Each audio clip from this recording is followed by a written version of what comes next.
আপনি সমস্যার কথা আমরা আলোচনা করছিলাম, উপসর্গের কথা আলোচনা করছিলাম, কিন্তু এখন যদি এই রোগ নিরাময়ের কথা বলি, স্বাভাবিকভাবেই সমাজের জন্য এটা একটা বড় ব্যাধি। তার কারণ যে উদ্দেশ্যে এই বিল পেশ করা এবং তাকে বাস্তবায়নের চেষ্টা, এটা শুধুমাত্র দেশের স্বার্থ তার সঙ্গে জড়িত রয়েছে এমনটা নয়, সমাজের স্বার্থ এবং শিশুদের স্বার্থ। যদি নিরাময়ের কথা বলি, কিভাবে নিরাময় করা সম্ভব ম্যাডাম? নিরাময় বলতে আমি বলবো কাউন্সেলিং ভীষণ রকম হেল্প করে। কাউন্সেলিংয়ে আসুক ছেলেমেয়েদের, বাবা মা নিয়ে আসুক, অনেক সময় আসতে চায় না ছেলেমেয়েরা, সেক্ষেত্রে জোর করে নিয়ে আসা বা একটু বুঝিয়ে নিয়ে আসা, সেটা করা। কাউন্সেলিংয়ে আসা, বাবা মাকে টাইম দেওয়া, একটু ঘুরতে বেড়াতে যদি একটু নিয়ে যাওয়া হয়, বাড়ির লোক যদি একটু নিয়ে যায়, মনটা ডাইভার্ট করার দরকার। এবং সবচেয়ে বড় কথা, বকাঝকা করে কিন্তু এই সমস্যার সমাধান হয় না, মারধর করে বকে আমার কিন্তু সমস্যার সমাধান করা যাবে না।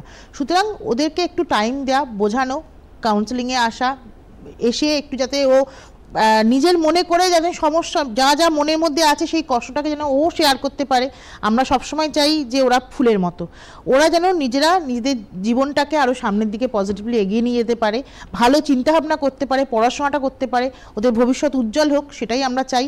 এবং আমরা সেইভাবেই ওদের সব রকম সাপোর্ট দেওয়ার চেষ্টা করি কাউন্সেলিংয়ের মাধ্যমে।